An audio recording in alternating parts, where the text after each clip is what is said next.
In 2020, in the middle of the pandemic, it's June, I get a message on my Instagram from someone I didn't recognize. And then I get another message from someone I did recognize, an older training partner named Don Johnson, that said, hey, I have this kid. He's strong. He trains with us up in Wisconsin. He's on scholarship playing lacrosse at JU. Can he train with you? So I replied back to Don and to Nate, and I knew he was young. And when he told me that he was in the middle of driving back from Wisconsin to Florida, driving from Wisconsin to Florida, I said, hey, you want to train with me? What are you doing tonight?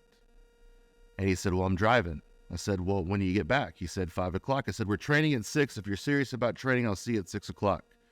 He showed up. Now, this was a test. Keep in mind, things were crazy during this time. The pandemic was going on, but most importantly, I had brand new twins that were like 2 months old at the time. With the gym being at my house and training in a private facility for 20 years, you can't just invite anyone over to your house to train because it's also your house. So I have to have a little bit of a weeding away process, a process of elimination. He passed that test and came and trained, and we were actually pretty easy on him during this time when he showed up. We didn't give him too much flack. He took his licks on the chin, that we weren't too harsh on him, and he joined right about the time I was pushing for that last world record squat. But as you expect from a 19-year-old, he had a lot of questions, many of them out of the current context of what we were doing at the time. Some redundant. Others were things that he shouldn't be bothering serious lifters with as they're getting ready to go under super physiological loads and they're focused on their own task, their own lifting for that day. So we adopted a rule of no questions during training. Is it fair? Yeah, I think so. I'm sure some will think it's kind of cruel, but we have a reason for our chosen position. If the place is free to train, we can make the rules. This didn't mean no questions at all, like, can I use your bathroom, or what are we doing today? What it meant was, we're not getting into the minutia of why we're doing every little thing. Growing up, being around greats like the Big Iron Crew, the West Side Crew, Team Samson, Team Jax, all these different groups of people, the new person was like a fly on the wall, and we've learned from these times that you're going to learn a lot more by keeping your mouth shut and observing, then by every time you see something that piques your interest, you have a question about, firing off a question. Keep in mind that we had over 100 years of strength training in the gym while he's firing off these questions. So the temptation is there to ask questions, but it's better off to not ask them and just observe and learn with everything that was going on. There's multiple people there squatting over 1,000 pounds. There's people squatting raw over 800 pounds, which is not the time or the place to distract seasoned lifters with questions that could be answered in a book or at some other point. Please keep in mind that this didn't mean that he could never ask questions. It meant during training, we're there to train. We're not there to converse about most recent social media trends or why conjugate is better or worse or how we train. It was for him to focus on the task at hand and not be a distraction in a private gym where conversations are pretty much public. You can't go into a corner and have a private conversation. This distracts everyone in the gym. So it was for the greater good of everyone there training. We would go out to eat and then we could talk training. We'd have dinner places. We'd have get-togethers and we could talk training. So save the questions, no questions during training. Sit back and enjoy. We tried to bring Nate along with this, but it wasn't going to be a babying situation. We were going to let him train. We treated him as an equal. So if anyone else that had been training there for 5, 10 years or whatever with me starts zinging me with questions, I would tell them to shut up too and keep the questions to some other time. We're here to train, not to have a seminar, not to have a social hour. So understand that context when we say no questions during training. So I told Nate he can ask me whatever he wants about training, about drugs, about programming in this interview. Anything you want to ask me, we're going to put it on video and then we can put it out there so other people have the opportunity to learn from these good questions that Nate had for me. We discussed drugs, training, gear, diet, other powerlifters, and 10-20 life versus conjugate. He comes from a conjugate background, so he had a lot of questions in training about why we're doing certain things, why we're not box squatting, why we're not using bands. We addressed all these things in this interview. Also, why I changed directions from conjugate to 10-20 life in 2004 when I came back from WPC Worlds and had gotten second place. So a lot of these questions are topics you don't see me talk a great deal about, so I thought it'd be a great opportunity to share some of these insights with you all about powerlifting and strength training and the drugs and all the inner workings of training in a private facility for 20 plus years. So enjoy this interview. Keep in mind the context that these were questions that he's been wanting to ask for a long time, and hopefully you can benefit from this too as well. Thank you so much. Enjoy. How you doing, Nate? Doing well. How you been? Doing good. Doing good. So today we're going to do something a little different. And Nate, this is Nate Kapp. Nate Kapp from Wisconsin. And he's been a training partner of mine over the last 4 years, started in 2020. And this started off as kind of a joke because he didn't really ping me with too many questions when I was still competing. But after I finished in 21, 22 and such, he would zing us with a lot of questions. So finally I said, why don't we just film it? Whatever questions you have about powerlifting, you can ask them and we'll record it. That way it's documented. You get what you need and we have content and such. So we might get to some questions today. So if you have some questions in particular or comments, you can drop them in the stream, share the stream. And we're going to talk about all things powerlifting and whatever Nate has on his mind. And we're going to go from there.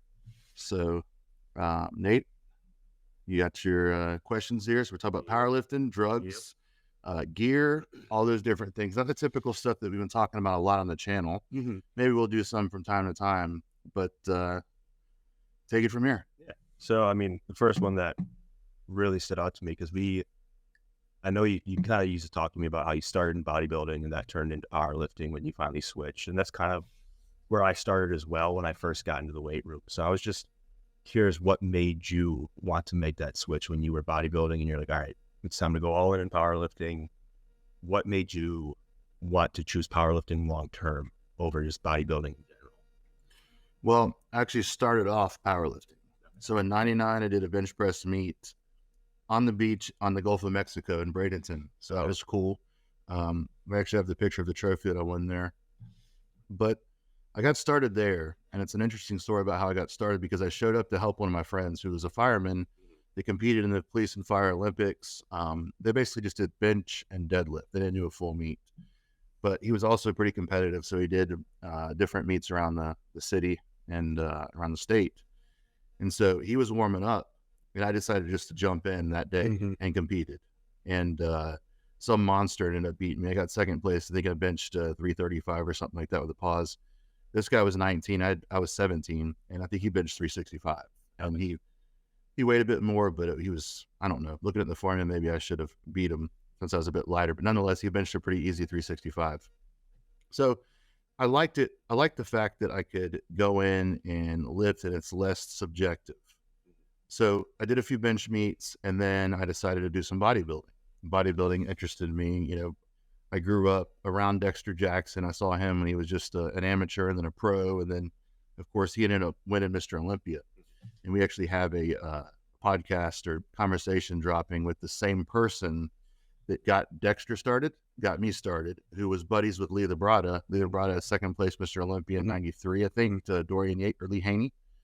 So we have a discussion about that and how Skip has to, you know, his dealings with Lee Labrada, Dexter Jackson, and myself, and how he's kind of played a part in all of our careers and such. That's pretty cool. But I did a couple of bodybuilding shows and just didn't like the subjective nature of it. And I like to eat.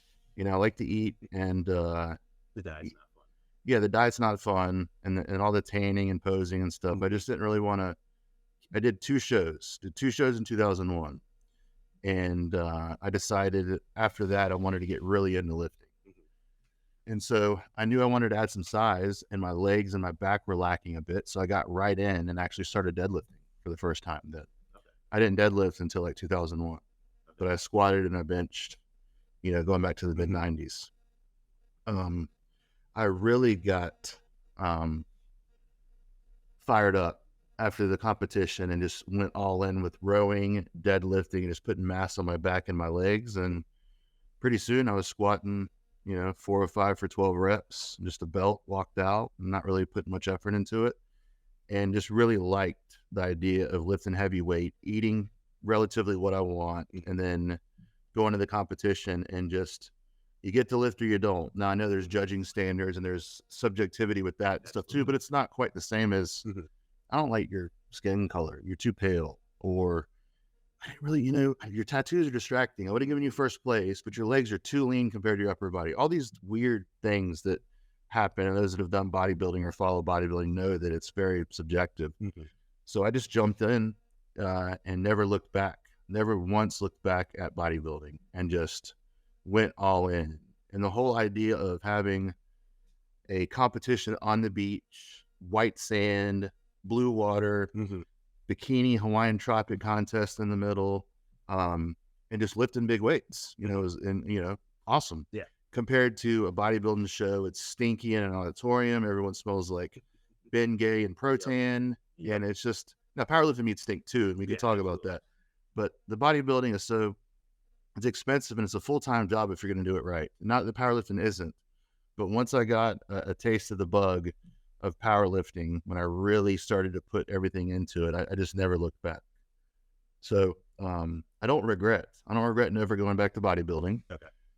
That was my next question, is whether or not you could go back, would you still choose powerlifting, which seems pretty clear that you would.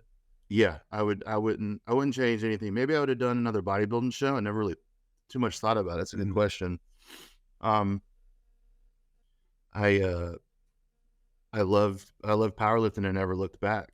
And I make jokes with Rhea every once in a while about bodybuilding. Like, I'm gonna do bodybuilding. I'm gonna do a show. I'm gonna do this and that. She knows that I'm joking because I like to eat too much and the dedication. And I'd probably be more of a maniac dealing with bodybuilding and like the nuance of that than I have been with powerlifting, as far as my attitude and obsession and all that. I mean, having a tan and do all those things and pose and diet and cardio, and we're not talking about training, and the drugs that come along with it, everything. More than just the gym, realistically. Yeah, the powerlifting can be too, but not on the same level of bodybuilding.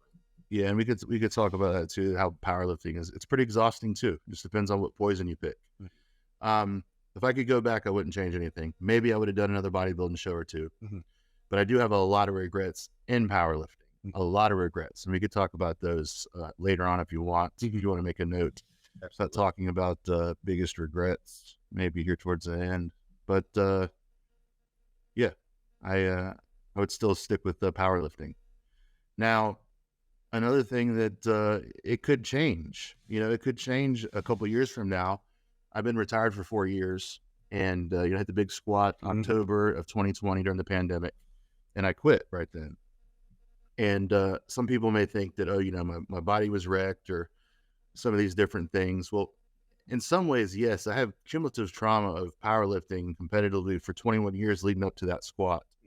But the biggest thing was I just didn't want to deal with the bullshit anymore. I just didn't want to deal with the day in and day out. Hey, are we all training today? Hey, this person's butt hurt because we didn't invite him here. We didn't do this. After a while of managing those things and training with a private group for 20 years, it's like, dude, I'm done. And it wasn't quite 20 years at a training in a private gym. It was 17 at the time. But man, after a while, it's like, dude, this is too much. The juice is not worth the squeeze.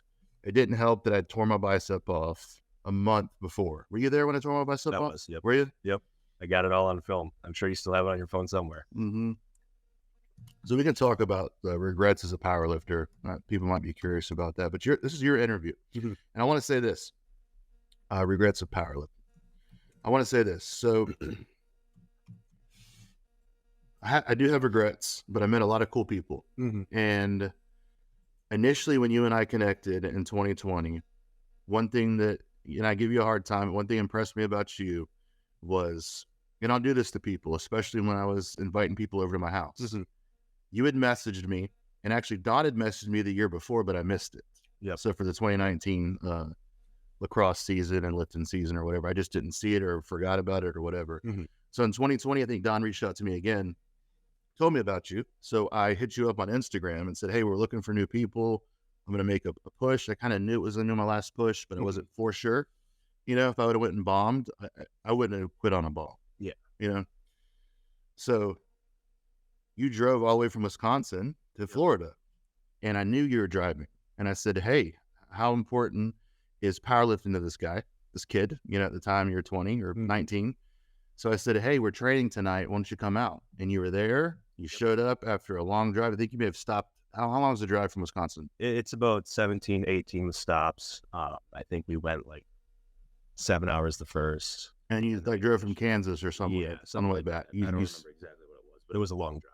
Yeah, you said, well, I'm coming back. I said, well, how bad do you want to train? Come tonight. And you showed up that night, you trained, and we did some deadlift stuff. So that you want a lot of grace, if you want to call it, or favor with me just by showing how dedicated you are, because I didn't care about potential. I didn't really care about attitude so much, but I wanted consistency, and I wanted someone that would show up and not someone full of excuses. Oh, my baby threw up on me earlier today. I can't come train, or some crap like that. Yeah. Like over the years, I've heard every single excuse. People come to you and they say, I want to get brutally strong. How do you get strong? Well, you need to train consistently for a long time, and you need to dedicate yourself to the craft and do everything possible to take things as far as you can. So that impressed me about you, that you showed up after a long drive. Most people would be like, no. I've had people that wouldn't even come in after an hour drive. I just drove in from Georgia. I'm not going to train tonight. My vagina hurts, or whatever it is. And after a while, when you showed me that you were willing to train, you earned some grace with me, and that impressed me, that you were serious about that. No, I appreciate that. I mean, it was a great deal for me too. I mean, I had just probably gotten into equipped powerlifting, not even a year before that, maybe a little over a year before that. And I mean, for me, it was a great opportunity. And obviously it's grown into something a lot more for me, which I do appreciate. So thank you for that.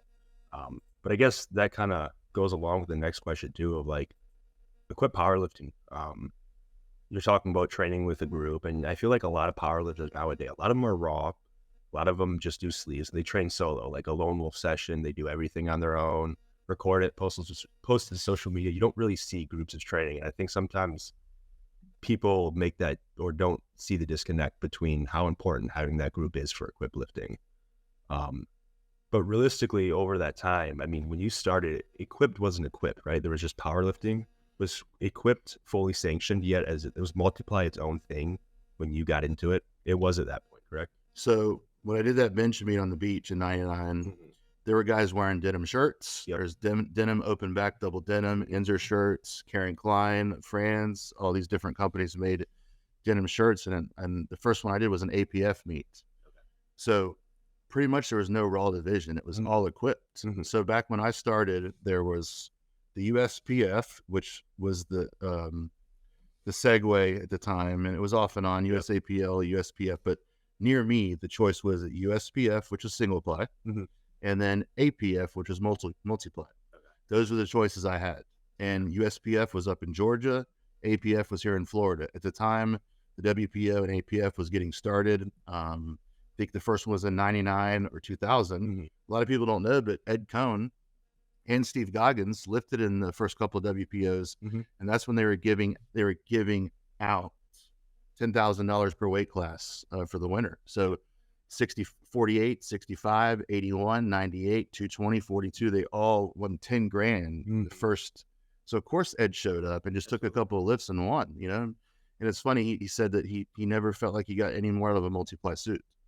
He just wore like a double ply. He's like, I don't really think that it did very much, But that was how things went. And I saw Goggins in 2003. There's actually a picture over there. The first person to squat 1,100 pounds. And he squatted that. And I remember seeing the Powerlifting USA. Powerlifting USA used to be a powerlifting magazine that pretty much all magazines are kind of dying. Print is kind of dead. But that's how we got our information. There wasn't a bunch of websites and such that you could go. There wasn't social media. So you read Powerlifting USA. And I wanted to lift big weights. And so it was here. And then I ended up hooking up with Driggers. I met him at the first meet here in Jacksonville that we all did together. And I ran into him later and said, hey, dude, I want to train. Because I was still training at Bailey's at the time. Bailey, it's a powerhouse gym. It didn't cater to power lifters. I was still walking out my 700-800 pound squats in a squat rack, not even a power rack. And it was like the biggest, coolest thing that ever happened looking back. That I connected with him, and then he tells me he has a private gym in his backyard, and that I have guys that are hungry to train. And I'm like, oh my God, this is literally what I want. I want to not have to worry about hiding chalk at Bailey's, I want to go and be able to lift and throw weight down. I want to be able to go and lift on a monolift because I'd never lifted on a monolift other than in competition before. So literally hooking up with Driggers in 2003, September 2003. I saw him on Saturday to meet. We previously competed against each other in March, so I already knew him. So when I saw him in this meet in September, he invited me. That was Saturday. Sunday morning, I was at his house training. So he knew I was serious. Yep. Yeah, I would have been there that night. Yep. It doesn't matter. These people have excuses, you know,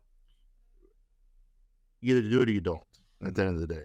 So that's just the way things work. So if you wanted to go and lift single ply, you went USPF, and that would, you know, have its meets like the Mountaineer Cup and such that Cone competed in. And I just stuck with the APF, and it's changed quite a bit. You know, the whole landscape of single ply and multi-ply have changed a great deal. And, you know, pretty much equipped lifting is dead.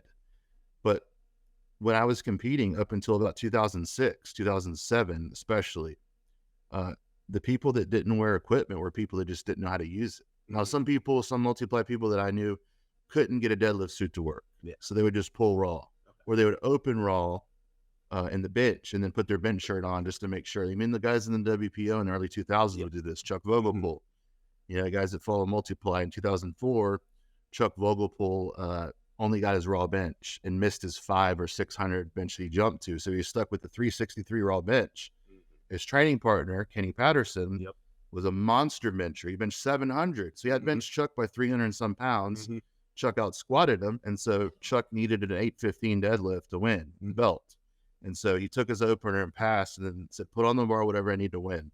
And that's when you see him shaking, and he's spitting and, you know, going crazy. And that's 2004 WPO finals at the Arnold that I remember. And that was a big, that's what I wanted. That's what I wanted to see. I wanted to lift with the big boys. And I look at equipped lifting as this. I look at it as like ultra funny car, like souped up, whatever you want to bring to the racetrack. If you just want to use a twin turbo on a V6, that's up to you.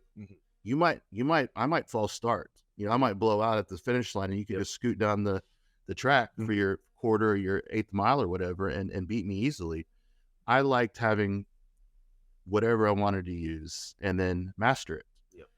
And so it's just a whole other element that you can add to it too. I mean, yeah, and it's exhausting. You know, lifting equipment is exhausting, but that's the way I looked at it, you know. And then as the equipped lifting started to fade a bit, Raw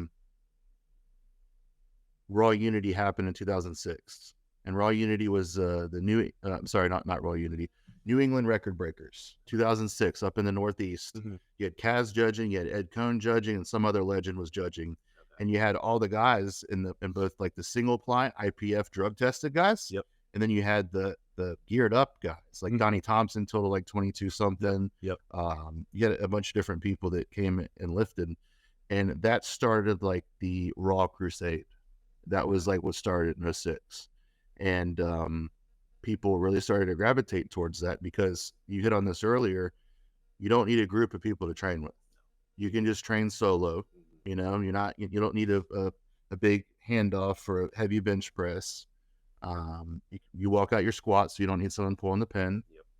And I think powerlifting's changed, not just with the equipment a great deal, but with the camaraderie, with the group. You hit on that a minute ago. The group training aspect and the camaraderie has died and changed because now people just want to lift by themselves, do it on their own time. They all have individual coaches where they do their own programming instead of having a group of people that all kind of train together. And I think it's gotten to a point where everyone just really overthinks it. They really overthink it. Now, I'm not saying you shouldn't be strategic and judicious with the exercise you pick, but at the same time, and I've gotten on to you about this, like, dude, you got to stop overthinking it. You can't make everything perfect. Make sure that 80% of it is dead on, and the other 20% maybe experiment with, but you're not going to figure it all out in a year or two, or even 5 years. Even 10 years is going to take a long time to figure out all those details. When equip lifting, when I knew it was dying, 2006, right after the New England Record Breakers, we had seniors in Vegas, APF Senior Nationals. Frankel and I went head to head. He beat me. I got second place out of about 30 people in my weight class. So the 198ers, they had 2 flights. The 220ers had 2 flights. The 242ers had 2 flights. The 75ers had 2 flights. I mean, we started at 10 a.m. I started lifting at 10 a.m. Right? Vegas time. And we didn't finish till 10:30 Vegas time. But it was great.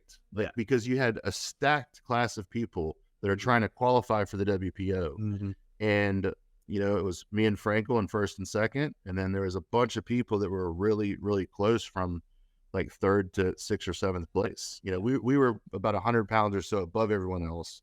And there was a group of people that were right there, like nipping at our heels. And that's when I think that was like the peak. That was my most favorite meet, I think, in Vegas. You know, deep flights, lots of competition. But that was the peak. And then from there, Raw started to creep in.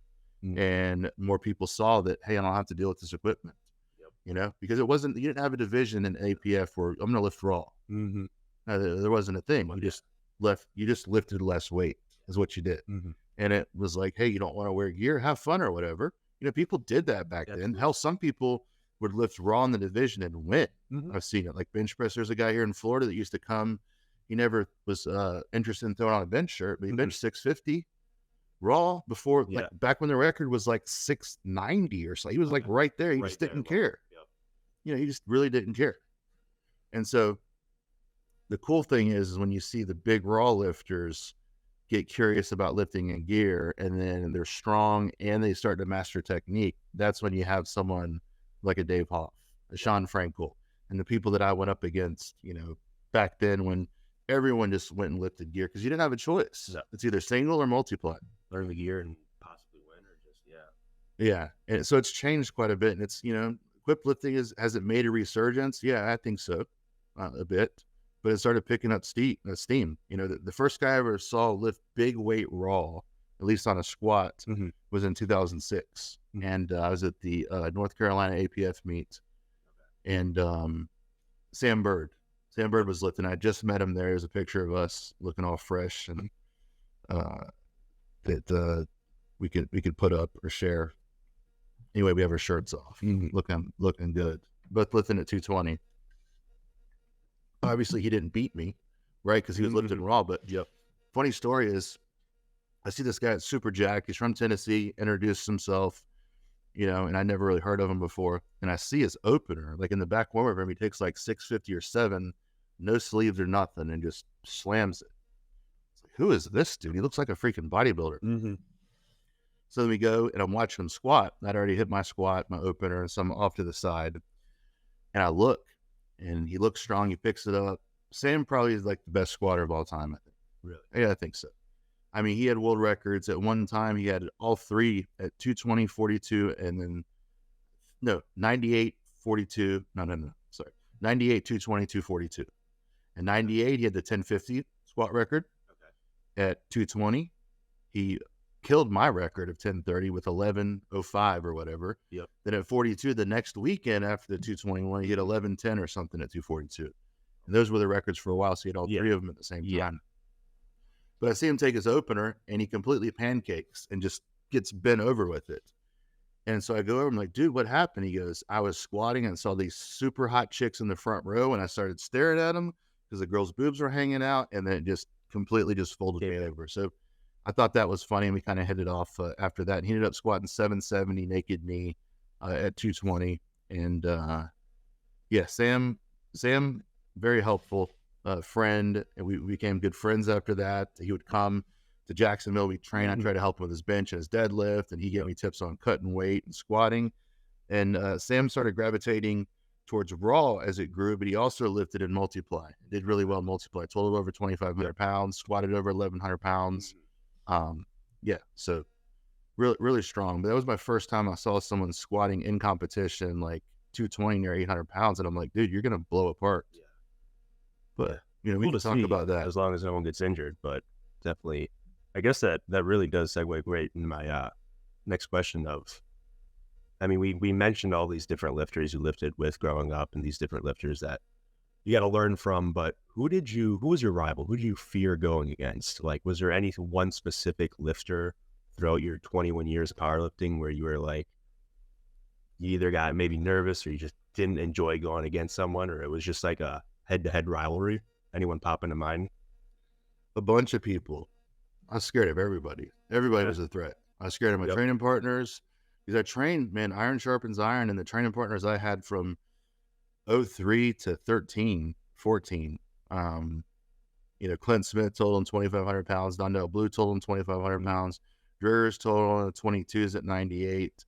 And then you had just other guys that were consistent, and they didn't put up those type of numbers, but they were strong. They're stronger than the average gym rat. Absolutely. And between Clint, Adam, and Blue, and then Bird came later on, 2,500 total. So that was a great atmosphere to get super strong. And I was scared of everybody. And at one time or another, pretty much everyone had beaten me, throughout powerlifting, but then I also beat them at other times. So I was back and forth. Yeah, most of it, I was scared of myself. I was scared of missing, and it wasn't just being intimidated by somebody, but that fear would just kind of push me. For instance, you were locked down with COVID here with JU, as much as you wanted to come to the meet in 2020 up in Tennessee. But I had really no one that I was going up against. I was only squatting, so that was a relief. I was scared to death, terrified, not because I thought I was probably going to put 1,300 pounds on my back the next day or that day. That scared me enough, but just scared of failure, scared of driving 10 hours one day and just having a terrible meet, or maybe not being able to hold the bar because of my bicep, whatever that, looks like. I was always scared.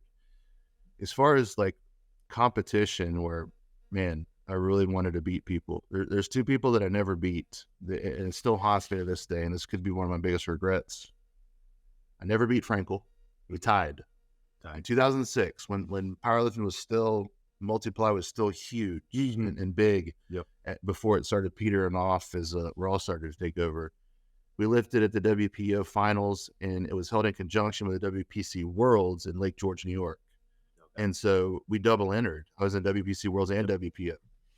So I squatted big, hit a big PR, my first all-time world record, and Sean didn't squat great. Well, then he benched the all-time world record at like 730 or something crazy, and I just screwed up the deadlift. I was in striking distance of the 220 all-time total record. Travis Mash had just reset it with 24:14. Okay. I was sitting at, with my opener, I was sitting at my opener at 23:76. And I tried to jump to go over 2,400. And then on my third, I was going to go for 24:17 or 20 or whatever I needed and break the all-time world record for 220. But I missed my second, my hand tore.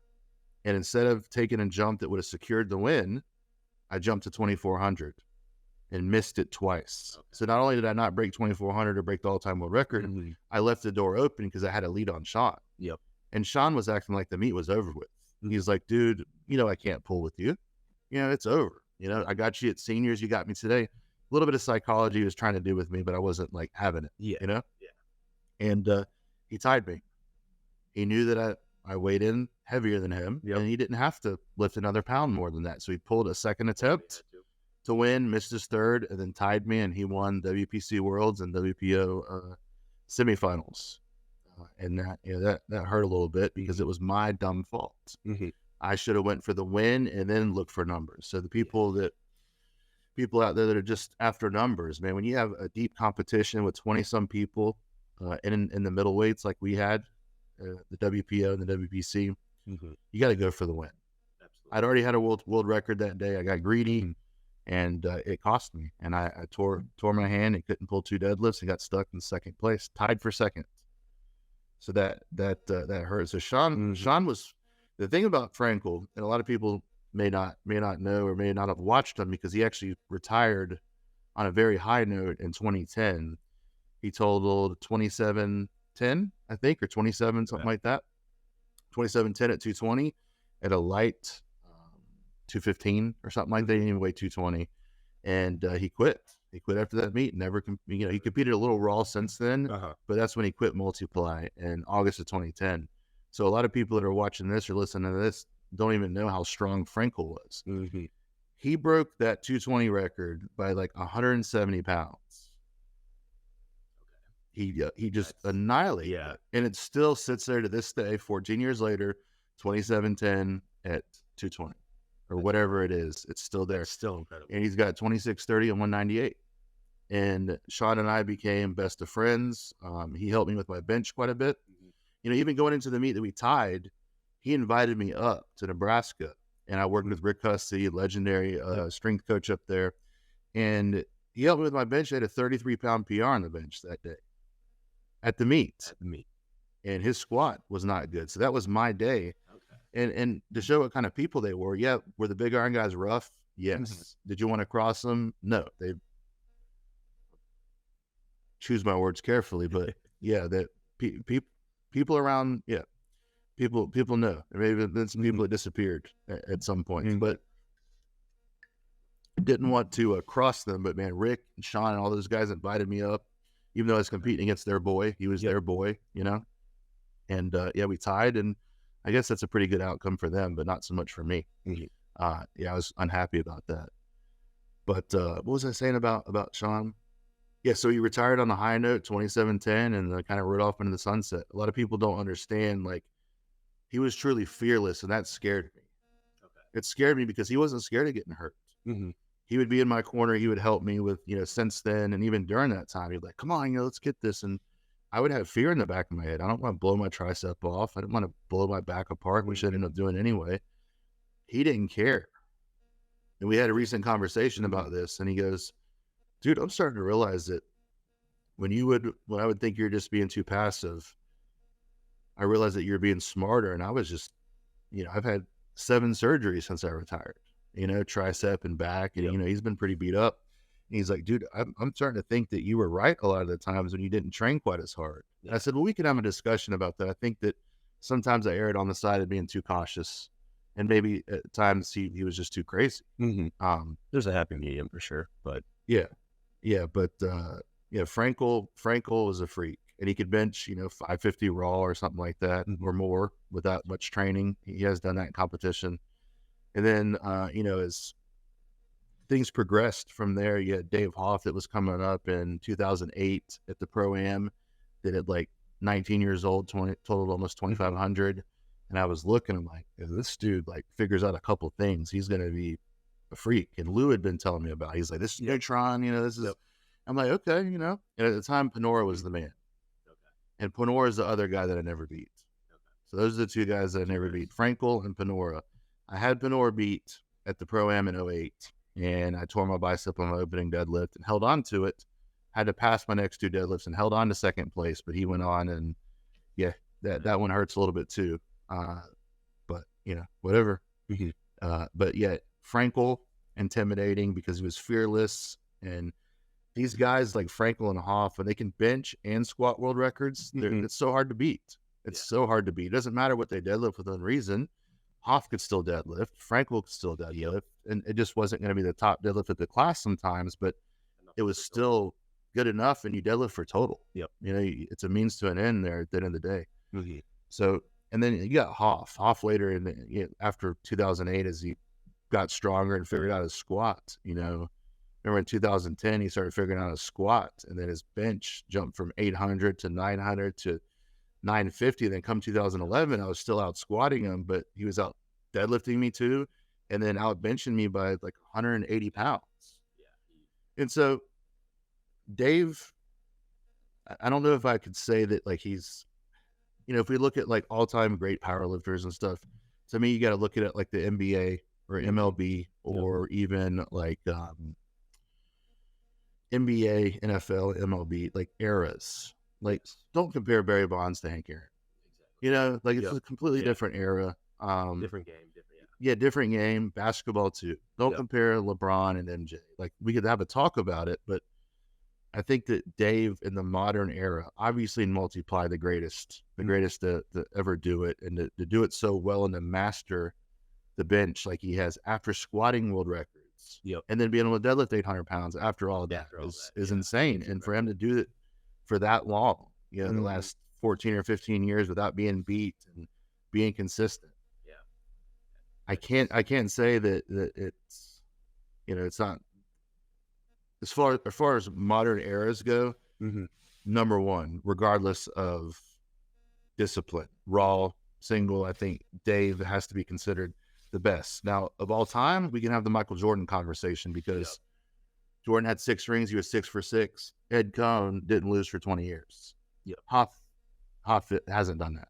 So that's the way I look at Ed Cohn would lift at 98 and outtotal the super heavyweights. At 220, outtotal the super heavyweights. At 42, outtotal some of them by 200 pounds in the IPF and the USAPL and USPF and all that. So that's what I have Ed Cohn on a pedestal because not losing for 20 years, having world records from 81 all the way up to 275.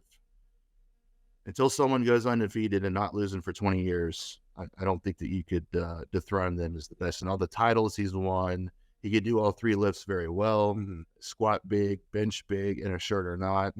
Obviously, one of the greatest deadlifters of all time. And a lot of people don't know during that time, they did the round system. So you followed yourself. You had 5 minutes or whatever. You pulled your opener, and then you would follow yourself. And you follow yourself. You also used the same bar for the squat, the bench, and the deadlift. The same freaking bar. The same bar. So it's different. And I'm not trying to sound like an old timer and discrediting any of the new guys like John Hack or Jamal Browner or any of these absolute freaks. It's just a different era. So why not have modern era, your Mount Rushmore there, your 90s era, your Mount Rushmore there, and then, however you want to look at it overall. But I just have a hard time putting everyone together because it's a different game. The gear's different and such.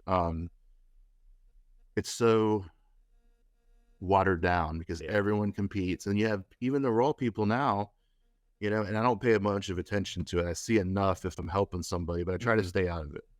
But you got guys, I'm not lifting USA. What's the name of the popular raw federation? The other one that's not tested. Steve Dennison's federation. That USPL. I can't think of who it is. US. Anyway, someone will be able to say it in the live stream, but that's a big one. They put on huge meets like in Tampa and stuff. But some people are like, no, I'm not going to compete in that. I'm only going to compete in the WRPF, the Russian Federation. And then everyone's so split and divided.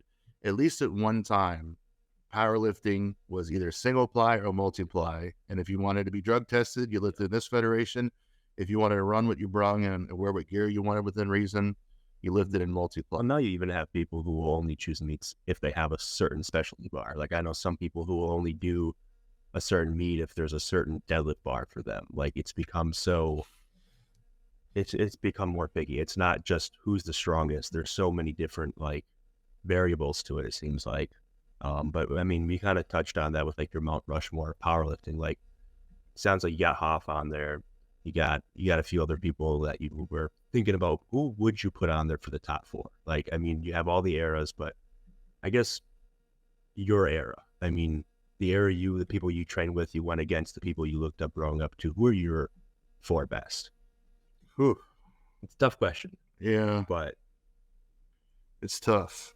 The USPA. Thank you, Kirby. USPA. That's a big one. I just couldn't think of it. Yeah. You gotta have Hoff. Hoff number 1. And I'll just keep it like modern era multi-ply. Okay. Hoff, Andy Bolton. You gotta have Hoff going on there. Andy Bolton. Well, yeah, I mean, right. any list you'd have Ed Cohn on, but I'm thinking of just like multi-ply in general. Yeah, you'd have, you'd have to, Donnie has to be up there, first person that's over 3,000 pounds. There's some crazy lighter guys too, like Tony Conyers that are up there, Alexander Kucher up there. Yeah, there's a few. Matt Manuth has to be considered like one of the great moderns. Chris Delafave has to be considered one of the great modern lifters. Explosive, strong. Yeah, AJ Roberts up there. But as far as like the best, as far as multi-ply goes, Gary Frank, you might want to consider up there. Toss up between he and Andy Bolton. Andy Bolton ended up squatting bigger, deadlifting bigger than Gary Frank and totaling more. So Andy Bolton. You have Dave Hoff. Yeah, Sean Frankel, of course, has to be up there. And they could be a toss up with the rest of the guys. You know, people ask me like, where do you see yourself fit in? That's not my question to answer. Do I think that I could be an arguably top 3 as far as modern multi-ply? Yeah, for sure. I think so. Yeah. But when people say, oh, because you squatted 13, no, Dave Hoff and Sean Frankel, they changed the game with being able to hit world record squats and benches on the same day and world record totals. So they're head and heels above. Would I say Hoff over Frankel? Only because he's had a longer career. Hoff, yeah, hands down. And then Frankel, and then it's a toss up with a lot of guys that put in 15 plus years of lifting at the top level. Some West Side guys, you know. If Chuck didn't have his neck problems and such and could bench, you'd have to put him up there too, because like Sam Bird, one of the best squatters of all time. Lifted against Chuck a lot. Was I intimidated by him? I was intimidated by everyone. It kept me on my game, and I was scared of everyone, more so scared of failure. And that helped me stay on track. Didn't mean I didn't make mistakes and stuff, but that was good. That was good for me. But Hoff is intimidating when you know that you barely out squat that dude, or he out squats you. That's another story. But you barely out squat that dude, and you know he's going to open up with more than you've ever handled on the bench. You don't run from him. I mean, I went and competed in Ohio a dozen times at the pro-ams and all these meets. I never ran from any of these people. And I knew that I'd get my teeth kicked in most likely, but I wasn't scared of that. I was scared of having a bad meet. And if I benched 800 and squatted 1185 and benched 800 and pulled 800, and I still got beat by 100 and some pounds because Huff total 2,900, what can I do about that? Nothing. It's part of the sport. It goes. But it's just one of those things. So yeah, and there are some really ruthless people that came through, and a lot of them were kind of one and done. There are some freaks that you've never heard of that had a really good meet or had potential to hit like a monster 2,800 pound total, and they just broke down. They didn't look at it from a sustainable standpoint. They did too many drugs, too much, too often, never took time off, blew their pec off, blew their shoulder out, blew their back out, went crazy, went to jail, whatever it may be, and then you never heard of them again. Yeah, so Mount Rushmore powerlifting, you have to look at eras. Steve Goggins up there, we lifted a lot of multi-ply and single-ply. Modern guys, I mean, look at someone like John Hack that totals 2,300 pounds, somehow benches 600 at 198, deadlifts 900 at 198. You know, I met him in 2015 up at Madtown Fitness when Paul Carter and I did a seminar, and they told me like, hey, this guy, he's a rocket scientist. You know, he's strong. I think he was pulling the 6s at the time, benching low 4s, squatting 5 something. Like, this dude's going to be really strong. And I saw him at Raw Unity. A couple of months later, he's competing.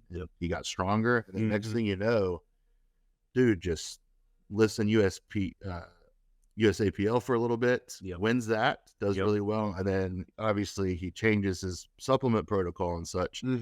And man, I didn't see that coming. I didn't see a 942 deadlift from him. I don't care what bar it is, you know, 942 conventional after 800-pound squat and close to a 600-pound bench. It's crazy. Dan Bell breaking 2,600 and just took belt and wraps. It's insane. Were you there when Dan Bell came by and squatted? You weren't there. Where were you at? I think I was back home, or I was traveling for the season. So Dan, I remember I missed that one. I gave him a suit too. I gave him an Enzer Leviathan Ultra Pro suit. He didn't like it. No. But yeah, he was in some Enzer briefs, and we both went over 1,100 and something and pushed it. And I think we ended up around 1,125 in briefs, and we were going to keep going. And I think I took 1,125 and we shut it down from there. So I'm not trying to say that I punked Dan Bell or anything, but he decided not to take another one. And you got to consider Dan, not just a pioneer, but how brutally strong and athletic that guy is. I remember when he was at the U.S. Open in 2016, and he was told around 2,300 or 2,400. I'm like, if this dude could just figure out his bench, because he was benching like 5. If he could figure out his bench, holy crap, what could he lift? And he did. Insane. Yeah, Dan Bell, you have to consider one of the greatest of all time, the pioneer there. You know, people like John Hack and that Browner guy from Georgia with the crazy deadlift. But there's a bunch of those guys that I don't know personally, but I've seen some of their stuff, and it just it's crazy. So different era, single ply, multiply, raw, and then if you want to, You could have a Mount Rushmore overall. You'd have to have Cohen on there. You'd have to have Hoff on there. But as far as the other three overall, I don't know. Yeah. Well, I guess now with that, I mean, a little bit of background and the whole idea, like, I'll put this in here. Like, I kind of came up training, like, when I came to you, I was training conjugate, like the West Side. We talked about it a little bit. How would you, so when you trained 10-20 life, when you were 10-20 life, when you were doing your thing for powerlifting, I always grew up in training. And when I got into powerlifting, I guess that'd be my senior year of high school, freshman year of college, met Louis. I had the honor to meet Louis and pick his brain a little bit apart. He always talked about law of accommodation. And that was his big thing with conjugate. And that's really one of those first things that stuck with me because it was one of the first things I heard. Mm-hmm. In 10-20 life, do you directly avoid the law of accommodation? How do you work around that? What was in your training method, what is it that you do to avoid that? Or do you just completely ignore it and do what you do? It's one of those things where, like, 10-20 life, I've obviously learned from you. I've read the book multiple times now, and that's what I train now. It's what I'm going to train for the foreseeable future. But that's one of those questions I always had. Like, how do you avoid the law of accommodation with 10-20 life? So by your definition, what is the law of accommodation? It's the idea that your body gets used to a stimulus, and if you keep stimuli or stimulus? Stimuli. I don't know. You got a master's degree. I know. No, it's the stimulus of the weight, the stimuli of the weight. But when you do the same thing over and over again, like when you max out over and over again, okay, your body starts to go in the opposite direction because you're pushing yourself at the same level over and over again. And it's kind of the idea of your body gets used to this, so it stops growing from it. It stops growing from the stimulus you place on it. Mm-hmm. So I did conjugate style training when I hooked up with Driggers going back to 03. 03 and 04, we did conjugate. We had 2 max effort days, 2 speed days, yep, right? Loved it. Did good. My squat went big. My bench got big. My deadlift stunk because I never trained my grip. I never did much deadlifting, and I needed a deadlift to feel the deadlift, at least off a block. And I figured that out later on. So coming back from 04 Worlds, I got second place, and I was, whatever. I still totaled over 2,000 pounds, and I was, pretty happy with that because it was still clean at the time. Yeah. And I wanted to try something different because my deadlift just wasn't moving. And so I just went about, and when the guys asked me what I was doing today, I said, I'm going to do something a little different for a bit, and I'm going to go by how I feel. And I just started going a little bit more by how I feel, and then started kind of developing in 04, like the whole 10-20 life approach. It didn't have a name. I thought of the name many years later after I'd already wrote the book. Right? But I just experimented starting in 04 and just figured out, like, how many weeks in a row I could push it. How often I needed to back off. Should I just do random good mornings and box squats? Or should I see what my weak points are? Box squat can be great for a long time, but some people, especially if they're equipped lifter, and I realize this, it's a bit of a different movement trying to squat straps down on a box versus no bands, straps up, no box. And I started to realize that, man, this is a bit different. Sometimes I'd be able to squat almost as much weight with the band as I could without, and it didn't make sense to me. So to answer your question about how does 10-20 avoid the law of accommodation, I don't disagree with Lou on that. Do I know the science and everything about accommodation and such? No.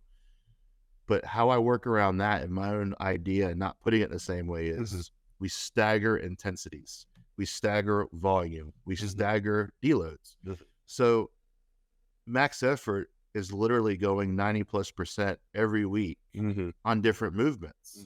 So instead of going every week heavy and just changing up the movement, I change the intensity. So there is no accommodation. It might be volume in the off season where you build volume, you accommodate to that, then you drop the reps down, you up the intensity. And you have different phases of training. I know that, conjugate has different phases of training. What are they called? I mean, they got the circuit max that you do right beforehand. And what's the other one? So circuit max is what you do when you're going to peak for the meet. Going to peak. I look at it as off season and pre-contest is the way I go. And so one of the things that I realized is the guys from Westside got really strong, super strong with the chains and the bands and everything. When it was time for them to do the lifts in the competition form, they could never touch in their shirts. Their deadlift was hit or miss. Now, I'm not saying they couldn't ever deadlift, but they didn't train the deadlift a lot. And Louis would write in Powerlifting USA, they didn't deadlift very much. You know, and I saw in my own training that my deadlift suffered because of that. Okay. That's a part of your total. You need a deadlift. Yeah. And so I noticed that they would struggle when it was time to squat without bands, without chains, in the gear. Yep. So I kind of took note of that. And so it's a balance. It's a balance of having an off season, having a pre-contest where you're peaking, the start of the max or whatever, and then training in the conditions that the competition is going to be in, without bands, without a box. Yep. You know, without pins on the deadlift or whatever. So to answer, to address the question, we staggered loaded intensity and volume, and of course your dosages of supplements and your mindset and such. That's how you don't get accommodated to it. You have phases of training.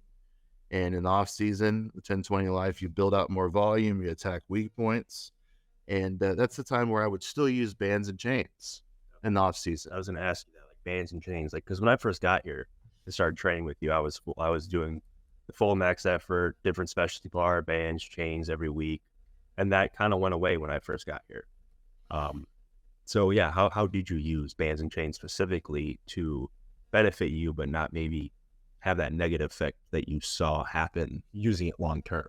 Just not using it a bunch before a meet. So doing it in the off season, using the different bars. I've been using a safety squat bar for 20 years, a variation of the Buffalo bar for years, the cambered squat bar, all those chains and bands, reverse bands. I've done it off and on pretty much my whole time lifting. I was just a little bit more,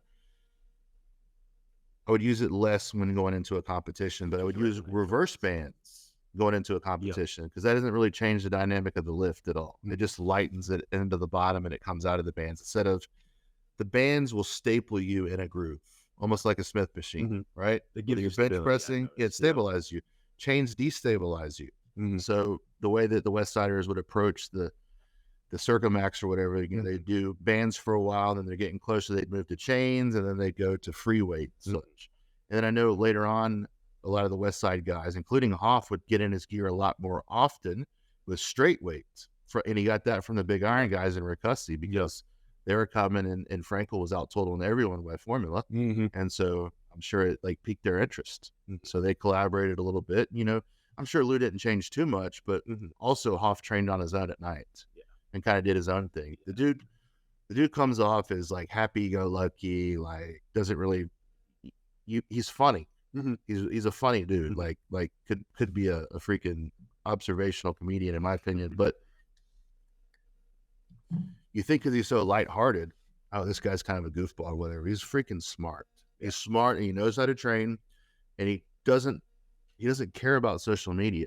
At least when I haven't talked to him in a while, but all he cares about is the meet results and his legacy and hitting big totals. He doesn't care about being popular and all that.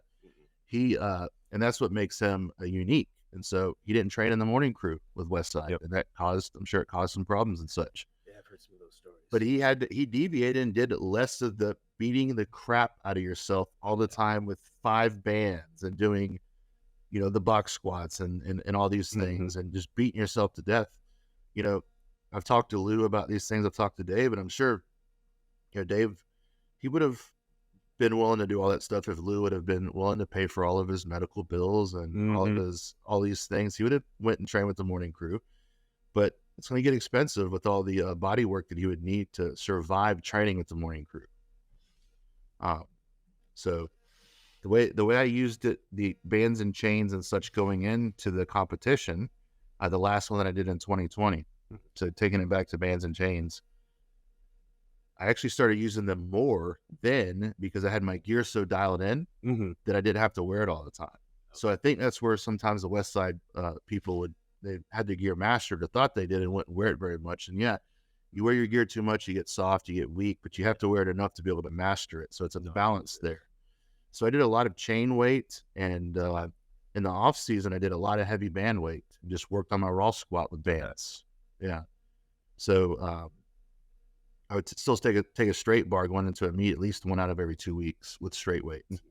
But worked on my top end a bit with bands, worked on my top end a little bit with chains. And, So you can still use that. You can still do all of that stuff people learn through conjugate and still follow 10-20 life, which is something I've learned and we've talked about before.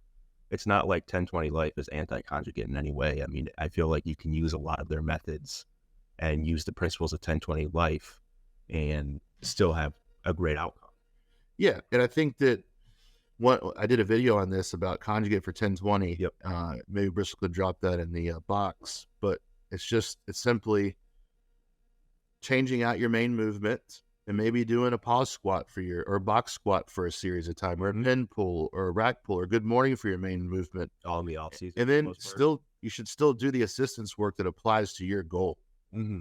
But the only thing that's going to change really is the main movement. The intensity, as I would suggest, varying and such. Mm-hmm. But that's the way I approach that. And I have people that do the same thing. They rotate bars. They might have a bad shoulder. They can't always get onto the straight bar. They do the safety squat bar, the giant cambered bar. Yep. And that's how I work with some of the guys up at Kratos. Yep. And they vary the bar. They might go to a floor press instead of a bench press. They might pull off of blocks or off of a deficit. Mm-hmm. During this time, they might throw bands and chains on there. And if you're in the off season, we just have it where you work off RPE. So you don't have to worry about, okay, I need 90%. So what's going to be my 90% with a average band on there? It gets to be like overwhelming and into the minutia. So changing out your main movement, I think, is key for that. Yeah, and I think that can be good in the off season too, because then like even I recently went through this where I did a 3-2-1 wave with regular bench press, and I pushed it this week, and because I was like, well, I did 3 plates last time I did a triple, I better do at least 325. So I feel like if you add that in the off season, you don't get wrapped up on the numbers as much, especially doing the RPE, which I think is a good way to push through mental blocks, especially because that happens a lot as a powerlifter. I've hit it. I know many people who've hit it. But that's something that has definitely helped me, especially following 10-20 life. But that comes to one of these points of, what did Lou tell you in 2018? So I was up in Columbus benching with Dave in 2018, and I went over and met with Lou and talked with him a bit because we trained at night. He didn't come by while we were training, and he said, "Man, if you just do this, and this, I could get you to X, Y, and Z." Mm-hmm. And I ended up going to eat lunch with Dave Tate after that, and I said, "What do you think about this?" And he goes, I think you're training good enough where you don't need to change things. Could you get stronger? Yes, but who knows where your body might be in a few years from now. Mm-hmm. So Dave, Tate wasn't saying, "Oh, Louis doesn't know what he's talking about." He's saying that he's going to push you harder than you're going to push yourself, and it may not pay off for you. And did I consider that? Because Lou offered to move me up in 2008. Big Iron offered to bring me out to Nebraska. Mm-hmm. Lou offered to bring me out even before then at one of the first pro-ams in like 07. And I considered it for a little bit to come up and, stay in an apartment and train there for at least a summer or whatever it may be. I'm glad I stayed because I had a good group of people at Samson, but it would have just been a change of pace for me. But he offered to help me again, and had a good talk with him. That was the last time I really spoke with him for a long period of time. I was there for a couple hours, and it's funny. I met him there at the gym, and he's like, "Hey, don't mind me, but I have all this therapy I have to do every day." Mm-hmm. So while we're talking, he's doing his neck exercises and his back attack, and he's doing all these hamstring curls with his ankle weights, and we're just talking. And yeah, it was pretty interesting. The last time I saw Lou was in 2020 when I was with Dave Tate, and randomly Lou just walks into this cafe that we're eating at, and we just start talking to him. But he lived like 20 miles away, and we happened to be talking about Lou, Dave and I, and Lou walked in. I said, "There's Lou, let's ask him about, this." And we ended up having a time that I actually saw Lou. That was in 2020. I guess he died in 2022, maybe something like that. Yeah, Lou brought a lot of good to powerlifting and innovation and such. And he was definitely an interesting character. Yeah, and I had the honor to meet him the one time, and I learned a lot just from talking to him. Fun guy, really knowledgeable, loves what he did too, and I'm glad I got to do that before his passing. And he admits that, hey, when your athleticism is used up, I'm done with you. Yeah, And so he basically said what David told me when the documentary came out, West Side versus the World. it was sad when Luke Edwards was talking about, like, I felt like that I was, in my words, not Luke's words, but it's basically, he was like, I'm a leper now. I'm no use to Lou because my kidneys have failed. I'm not a strong guy anymore. So I'm of no value to Lou anymore. And that's the way that came across, at least to me, in the documentary. Okay. And I think that he's in the business of making strong people. That's what he did. And I heard him say this. This isn't just hearsay. He goes, what I want is I want to build the strongest people in the world and kick them the hell out of the gym. He wants to get them strong and then send them on. And so whatever that means, that seems to be what happened, because I had a group I trained with for 15 years plus, the same group of people in the same shed. Very rarely would you see a group of multi-ply lifters that are the same core group stay together for 5 years. It's always be a revolving door. Yeah. We got a lot of people going for the same goal too. So you're going to have a lot of bashing heads and all that too. But yeah. And powerlifting attracts, unique people, a lot of people that have flunked out with other sports, kind of like me. And I never really went anywhere with baseball. And so powerlifting, like, really, that's where I put my focus. Yep. And that happens to a lot of people. And it seems like that's kind of what you're doing. Not that you failed. You played D1 lacrosse at Jacksonville University. You played 4 or 5 years. I played 5 years. My first year was when COVID hit, so the season was short. And then we got that season back. So 5 years, technically 4.5 if you want to count the half season. But so you're a much more established athlete than I ever was, as far as playing team sports. But I had a chip on my shoulder because I never went. Could I have played at Jacksonville, Florida Community College of Jacksonville? Back then it was called FCCJ. Could I have played there? Yeah. I was in talks with the coach, but I'm like, I want to lift. Yeah. I'm going to go and focus on that. Will I be able to play? Yeah, because I can smash the ball. But there's going to be nowhere for me in the field. It's time to move on to the next thing. Yeah, it definitely. I mean, I was obviously went through powerlifting, and I kind of had to put it on the side throughout my years at D1 lacrosse playing at JU, but it definitely is definitely the next focus for me is powerlifting. And we had to interesting conversations with you. We'd have to keep your head on straight, because you love powerlifting so much that we thought that sometimes you were probably doing a little bit too much heavy lifting in season. You got to have phases of your training, especially if you're doing something that requires distance running and sprinting and like being light on your feet and twisting and all that stuff, moving directions like that. You've got to focus on that. Mixing them up too much can prove to be devastating. And I am very grateful for that, because when I came in my freshman year and I wasn't training with you yet, and I haven't really met you, I was still doing the conjugate, and I was doing the max effort in season, preseason. And looking back on it as I've switched to 1020, and I've kind of realized I probably dodged a bullet, because I was getting a lot of different little like nicks and bruises on me from that training and then going out in the field and practicing. So it definitely benefited me athletically to back off a little bit and stay in an off season. It's not like I got weaker either. Like my strength still slowly went up as fast as it could have been, maybe not, but it's still there, and we're working on it now because I'm out of lacrosse. But that kind of always brings me to that next question, which I've kind of asked you a few times about, like, well, if the new wave is raw lifting, should I compete raw? Like, I don't know, one of the conversations we have is it seems like a lot of the raw lifters have a lot shorter, like, span of just actually lifting before they get injured or they have to stop playing or stop doing powerlifting. And it seems like the gear just gives you more longevity in a sense. But obviously that comes back to how smart you are about your training and all that. So to mix that into the next question of, like, is there a way to increase that longevity for a raw lifter, even though you're loading massive amounts of weight on an unsupported joint consistently day in and day out? Yeah, geared lifting and raw lifting, and comparing them, there's a lot of variables there. I think that raw lifting is harder on your muscles. Okay.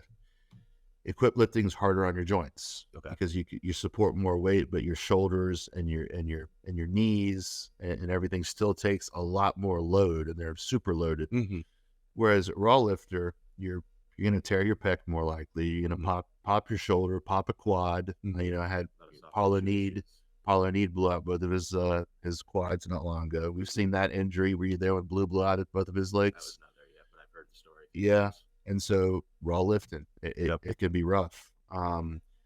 There's not enough time, I don't think, that raw lifting hasn't been as big to have someone that's been doing it for 20 years. So there's a lot of people like that are still competing now that are multi-ply. They've been doing it for, Dave Hoff started when he was like 16. I think he's coming up on 36 or something like that now. So I don't know anyone that's still doing it like that. The hips and the shoulders, man, squatting in the hole over and over and over is rough. It's rough on the hips. You know, I'm dealing with something now actually in my hip, and I didn't really lift raw very much. And that has to do also with the umbilical hernia that I had fixed about a month ago. But yeah, I mean, my back's great. My back has been great, but there's other things like I've banged my shoulder up. This hip actually has hurt me off and on for like 20 years. Just a little bit of arthritis in there. I'm not built to be squatting really deep. You know, everyone knows that. And I have short legs, so I just did the best I could with my configurations. But the raw lifting that I did, man, I blew my shoulder off. My pec was never the same in 09.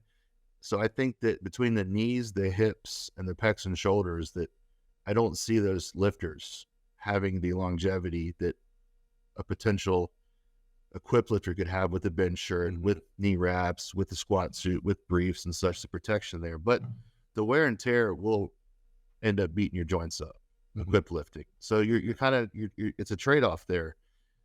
Something that could help raw lifter is just not training heavy all the time and having phases of training. Yeah. And just building the tendons up for a while and letting the bones heal and not pushing all the time. That's what it comes down to, in my opinion. And, yeah, we'll see, you know, how these raw lifters are doing in a few years from now. But, yeah, that's the way I kind of look at the equipped lifting. As equipped lifting, is it completely safe? No, because you trade off a lot of blood pressure issues. There's a lot of pressure that's going on. The joints are super loaded, and that becomes cumulative over time. So different issues for different. Yeah, I don't necessarily think one is better than the other, but I do see problems with the pec and the shoulders and the knees and the hips with the raw lifters. And that happens pretty quick. Yeah, and I definitely, I mean, you've had to slow me down now because I'm doing all the raw lifting too, and I've had the same thing where you've had to explain to me that I gotta build up the tendons and all that because it doesn't grow as fast as the muscles, and that's definitely, I've learned it, I'm doing it, and it's helping me, but I feel like that's definitely a difficult thing for some lifters that just want to go and lift heavy to here. But I know, obviously, you specialize in lower backs. You do a lot of work with lower backs too, and that kind of is another section I want to hit on of like, even I've had times where like I'll deadlift or I'll do, I mean, there was a time in my life where I was doing reverse hypers, and you get that like muscle soreness in your lower back. It's not like you're not getting shooting pain, you're not getting pain down your legs. It's just that tightness around the like L3, 4, and 5. Is that something to really be concerned about? Like after a deadlift session, like, oh, my back is super sore. I kind of got to sleep a weird way. It might be sore in the morning, but it goes away. Is that pain that, I mean, I know a bunch of lifters who do get sore lower backs. A lot of my teammates would get really sore lower backs from certain squats and deadlifts. Is that muscle soreness a cause for concern? Or is it more of just like you're building up the muscle and that's the damage you did to it?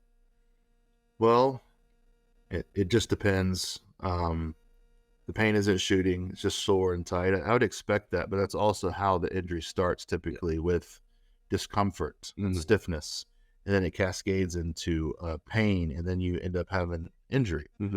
So I think that having a sore back and having a back pump and such isn't catastrophic, but does it get worse? Or is it just after a day or two, you're fine and you're good and you have your system of whether it's doing the big three or doing walking or some kind of recovery program, and then you're good? Some people, it's a reverse hyper. They get a little compressed. The problem comes when it cascades and it starts getting worse and worse, and it changes. It maybe start going down the leg. It isn't just in your back. You don't want to be dealing with that. And someone that has leg pain and such, or maybe a spondy where they're unstable, they have a shift forward or a shift back, that shear doing the reverse hyper could completely just foobar their back. Like it could literally, I've seen it where people have to get a fusion and they still aren't out of pain because they have so much shifting in their vertebrae there and it's never corrected. Other people can do a couple reverse hypers with the sore back or a pumped up back and they're great. They just have a little bit of compression or muscular soreness or muscular fatigue. It really depends on how long it lasts and if it cascades or not. So I'd be, expect your back to be sore if you squat and deadlift heavy, but it shouldn't be unrelenting for days upon days. A little soreness that night, maybe the next day, and then it's good to go. And where in your back? Is it along your extensor muscles, or is it in your QLs, or is it deep and is your bone, or is your sacrum really sore? We gotta look at a lot of different things there. So that assessment comes into and all that. Yeah, and so be smart. It's normal to have a sore back, especially if you're arching on the bench press or whatever. But if it starts getting worse, like mine did, and I didn't take care of, you should shut it down and let it heal, and maybe back off some of the reverse hypers or the assistance exercises. Not do a heavy squat day when your back's already deload off of you. Have deload every 3 to 4 weeks and just reset for a bit. That's one of the biggest reasons why I have the deload. All right. Well, then let's move into like when you were competing, supplementation. I mean, we can go a bunch of different ways with this, but supplements in general, like what did you actually use? What have you tried when you were competing? Is there things that some people said didn't work for you, whether it's like creatine, obviously one of the biggest ones, whey protein, a vitamin, any sort of that supplementation that you found really helped you or maybe didn't help you?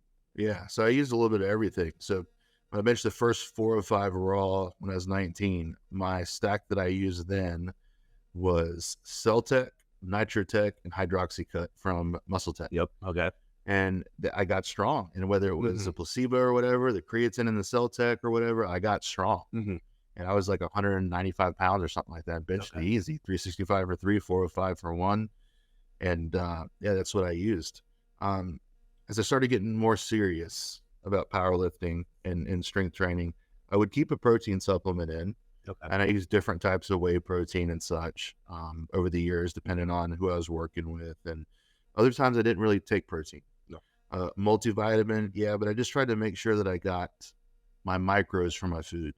And I just tried to eat a balanced diet. One thing that I think people do is they make it too complicated as far as powerlifting and strength athlete standpoint. They make it too difficult. But one rule of thumb that I would use is I wouldn't eat a bunch of junk food before I train. If I ate junk food or sugary food, I'd eat it post-training. Not just because replenishing the glycogen, but I didn't want to have a blood sugar crash starting of training. Or starting a session, eating Krispy Kreme donuts and feeling good. And then, so I have a little bit of fat, little carbs, and a little bit of protein, and then something peri during. Later on, I dialed that in. And then after training, I'd have some type of protein, maybe just eat a steak or maybe I drink a shake.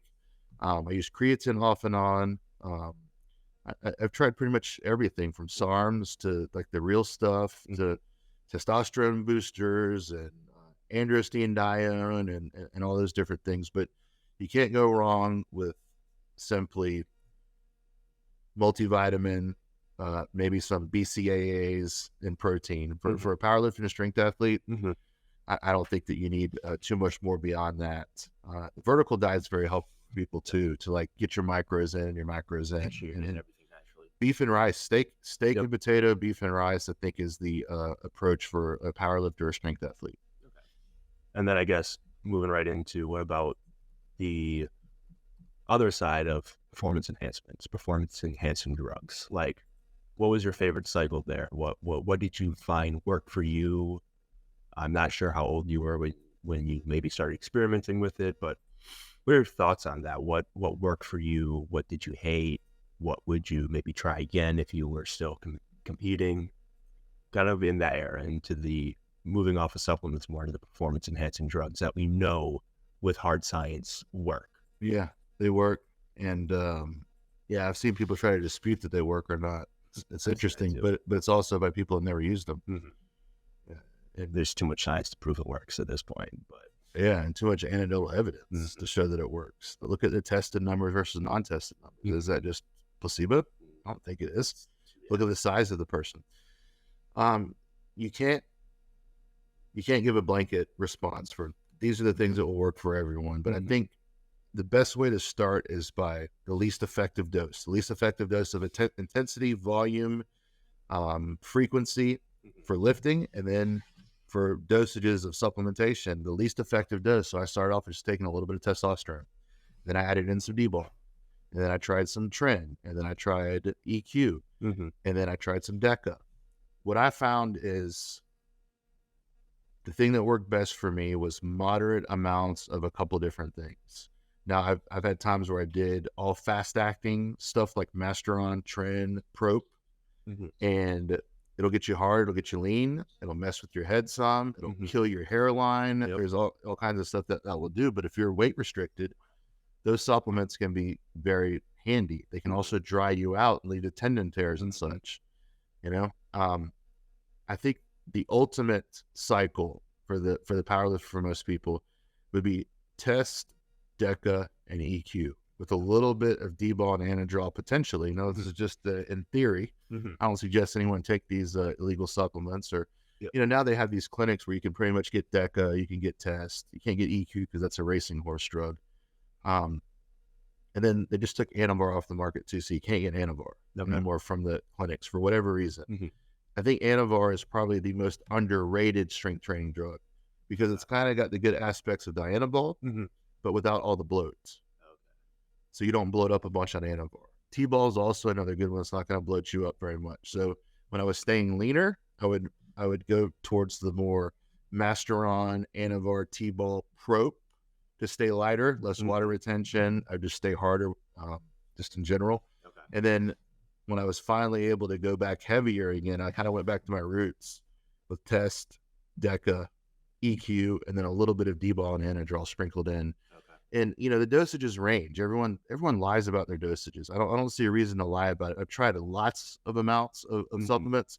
What I found that worked best going into the 2020 squat was 1,000 milligrams of test, so a gram of test, 750 of EQ or DECA, and then 600 of the other one. So I think I did 750. That's relatively low to some of these that you see people, especially bodybuilders. I mean, is it a low? No, it's not low, but low relative to what some people are doing. Yeah, and then I would take a little bit of anadrol and D-ball every couple of hours. I'd take like 5 milligrams going into the meet. That whole last week, I would take a little bit of anadrol and D-ball all day, just throughout. And I just tried that, and you know, those that have read Gift of Injury knew that they know that I couldn't be over 270 for a long time. So after coming off for a while, having the babies, and then getting back on, my body was okay with me being 280, 290, and then 300. I'd never been that heavy before. And so when I competed that day, I weighed in at 303 and lifted at 307. And that's like 40 pounds heavier than I was competing at 242. And I felt so much stronger. But for those years that I was competing in those lighter weight classes, I couldn't take test. I couldn't take SIP. I couldn't take DECA or EQ or D-ball or anadrol because I would automatically go right up to 280, even if I ate like a bodybuilder. Really? Yeah, and my body didn't like being over 270. And so I was stuck. So a little bit of personal preference that gets in there then too. Yes. And you know, there's a point of diminishing returns when you go over, you know, 2 grams of injectables, I think a week. You know, I was under that with a gram of test, or I was a little over that, but around 2 grams or so, I think is, you know, and I know people have done 5 grams of test alone, and that's a lot. I wouldn't recommend doing that. No, and I mean, you see so many young bodybuilders passing away now too from just not having the knowledge on it. And I feel like it's something people don't really talk about, and the knowledge is there because of that. And you do see a lot of these big bodybuilders passing away in their early 20s, which is sad to see. But yeah, a lot of it's diuretics too. Diuretics. Yeah, recreational drugs. And then of course the bodybuilders take insulin sometimes too, which I know is a quick killer if you don't know what you're doing. Yep. Yep, it's sustain high blood pressure. That's a powerlifting thing too. Sustain normal high blood pressure over time's not good. Not good for the body. Okay. And then what was your least favorite overall? You can name one that you'd never want to touch again. Tren. As much as I'd like to get lean and look like I did on the Gift of Injury cover or whatever, I took a little bit of Tren when I tore my bicep off. I told myself I wasn't going to, but then I was getting a little bit bloated, and I'm like, okay, I'm a little too bloated. I added in a little bit of Tren, and then 2 months later, or a month later, or whenever, I ripped off this bicep. And you know, it is what it is. But that was my last cycle that I ran. And I don't recommend people take Tren. I've heard a lot of. Will it make you strong? Yeah. Will it make you aggressive? Yeah. Will it make you lean? Yeah. It's so cheap compared to other things, but it's not worth it in the long run. I do think that it does something to the male's brain when they're taking tren. Mm-hmm. Yeah, I don't know any information on that, but it changes the way you think and react to things, I think. And I'm not talking about just generic blanket roid rage or, someone has testosterone higher. I think it makes, like some drugs can make people a bit schizophrenic. Mm-hmm. I've heard I think that it can trigger some people to be a bit of a maniac, for sure, especially if they're already bipolar or something. Mm-hmm. So then I guess stepping back on that and the other big aspect, I mean, yeah, you can take all the drugs in the world and get strong, and I mean, who knows how long you'll actually last, but obviously the biggest and most important one, especially what I found, is the diet. Yeah. And a lot of it is like you see all these videos, meal prep this. Bigger, I'd say, in probably bodybuilding. Yeah. But did you ever meal prep when you were competing? Was that a big thing you did? I know the vertical diet you've spoken about, but if you meal prep, what was that like? What did you do? What did you find worked for you? I know you were a big eater, so maybe a little bit different for someone like me who initially struggled to put on mass, but what'd that look like for you? So if I was cutting and had to stay under 270, it was basically I'd prep rice in the rice cooker for the week, and I'd change depending on if I was close to a meet, my weight was on. If my weight was on, I'd have more beef and steak throughout the week with the rice. Basically just ate beef and rice, some protein shakes, Cliff Bar here or there, and Greek yogurt. It's pretty much what I ate. Okay. If I was heavy and I had to drop some weight, I would go to chicken and shrimp and with rice. Yeah, and then that just is what did it for me. But the whole dieting and powerlifting and trying to lose weight does not mesh well. Go be as big as you can and be as strong as you can within reason without being unhealthy.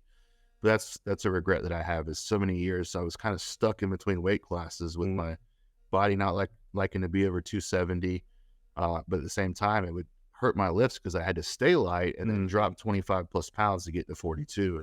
Now I looked good, but it killed my squat and my bench substantially. It's not about how you look. It's not about how you look at all. I mean, I definitely also feel like maybe, and we've talked about this too, is cutting weight in like the off season. Like you can get like a super compensation that when you actually do have to put on the weight. And come off the supplements, maybe eat different for a bit. Yeah. And when it's time, turn it back on. You need to have phases in everything. Mm-hmm. Your drug cycles, your training, your eating. You can't just do it like a robot forever. It won't work for most people. If it does, it probably won't last long. So yeah, you don't want to be sloppy and fat, so you should prepare and eat good, but you're not trying to be a bodybuilder. So find that line and toe it the best you can. But beef and rice, steak and rice, reading the vertical diet can be helpful for a lot of people. Mm-hmm. Because it talks about basically your staples being, whatever it may be, beef and rice, and then you need more micros and macros. You add those things in, but that's your staple. Eggs, carrots, orange juice, greens, whatever it may be. Mm-hmm. And it's such a good book and easy to follow. Mm-hmm. I think every strength athlete should read Vertical Diet. And it'll help you with your supplementation too, and to lower your blood pressure. Mm-hmm. Again, high blood pressure, moderately high blood pressure over time, not good. Not good. Not a good thing. Not for anyone. Nope. But yeah, in the off season, then trying to cut weight, throw in more cardio here and there, maybe do more walks. But I know when your live streams, you touched on like jogging as a powerlifter, and you really hammered home how jogging is not really the pick for a powerlifter. Now, obviously as an athlete, and I grew up as an athlete, that's the mindset I had. Jogging was like one of the things you did. It was a part of your training.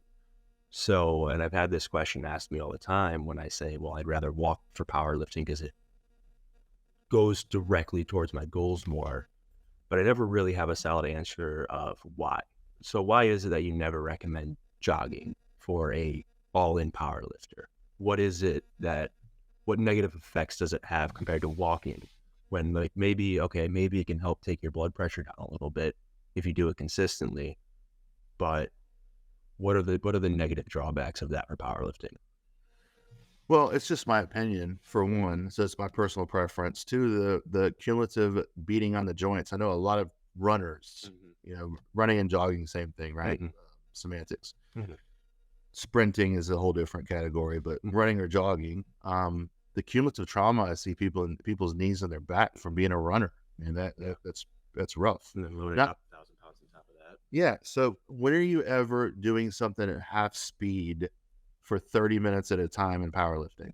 You're fast, you're quick, explosive, you go and then you're done. So if you're trying to be the best powerlifter you can, maybe some sprinting and plyos can be helpful. Walking instead of jogging, but I don't see any type of carryover for jogging for the strength athlete. You can still get your cardiac work by walking. You can pull the sled. You can push the sled. You can do carries. You can do sprints.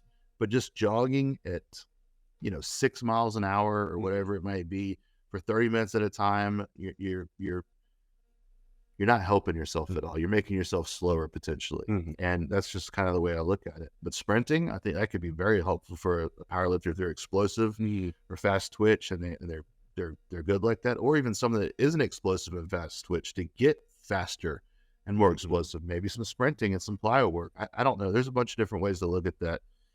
I just have never known I've known a lot of greats. Dave Hoff, Donnie Thompson, Andy Bolton, Ed Cohen, Steve Goggins, Gary Frank, John Hack. Yep. I can probably reach out to any one of those right now via text and say, when was the last time you jogged? And why don't you jog? And they'd all have their different reasons. But I think the running thing would be, it didn't make me a better powerlifter, or it won't make me a better powerlifter. And if it did, we would be doing it just like we would take animal drugs because it made me a better powerlifter. Why did we get fat or bigger fat compared to a bodybuilder? Because it made me a stronger powerlifter. So at the end of the day, if it would have made me a better powerlifter, I would have done it. Yeah. But so then what about the topic of sprinting? How would you, because sprinting can be pretty rough on your body. I remember, I did sprints for lacrosse, like my hamstrings would be shot. Yeah, I popped my hamstring back in May doing some like 50% sprints, and it's still dealing with the hernia and such. Yeah, hamstrings can be really, really tough. So how would you program something like sprinting in 10-20 life then? Like only 2 times a week, maybe only once a week, on a training day, on a rest day?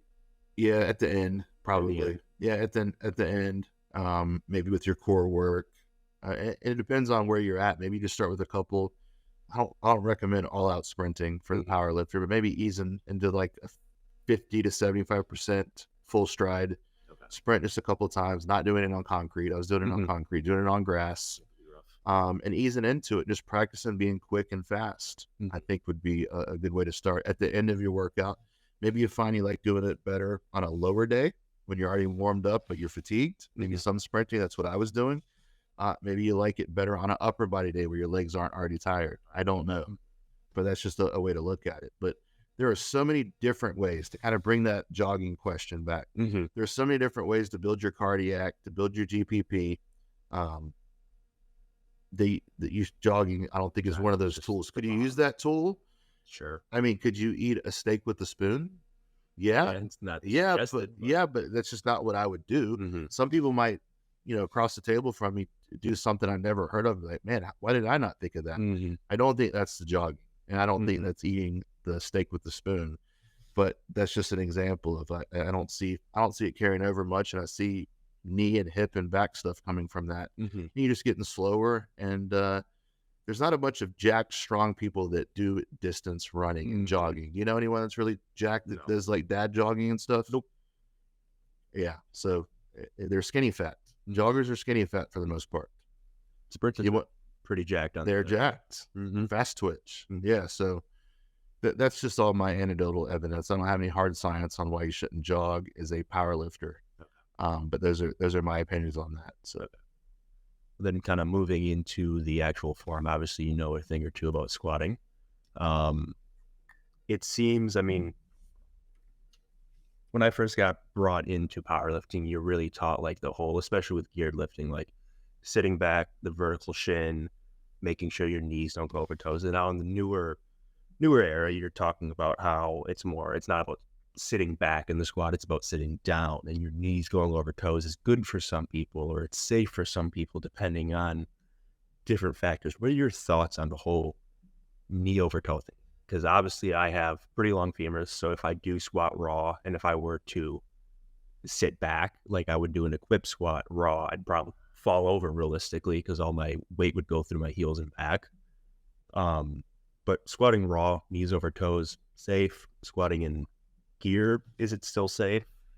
What are your thoughts on It's that? going to depend on the biomechanics, the limb length, the type of hip the person has, a deep or shallow hip. There's a lot of factors there. Some people are going to need to squat with a closer stance and the knees are going to creep over their toes. Ideally, if we're talking about a multi-ply lifter, the least amount of knee traction, the most upright torso possible, and spreading, vertical squat, like my style of squat versus and Hoff style of squat, Frankel style of squat, Sam Bird style of squat, versus someone like an Ed Cohn who would lean over and do something more like a Ripito style squat.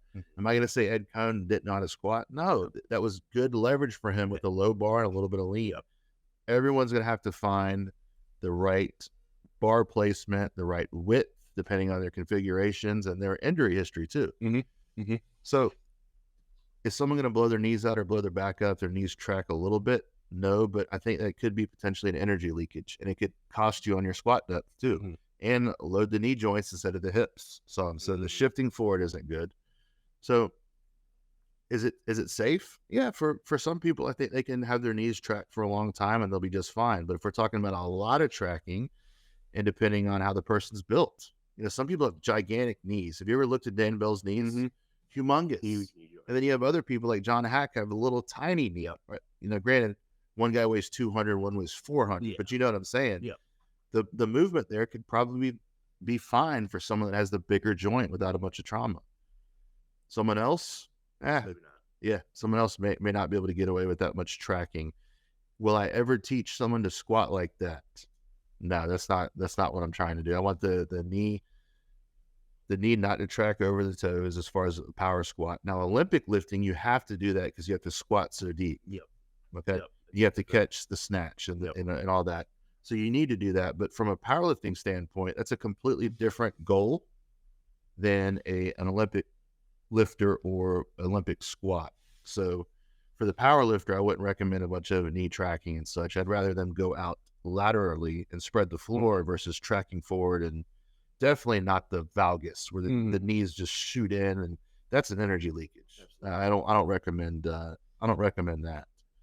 But some people are going to need to have that knee traction, and some people won't. They can squat straight up. The biomechanics to it too, and all that. But it's a whole different story.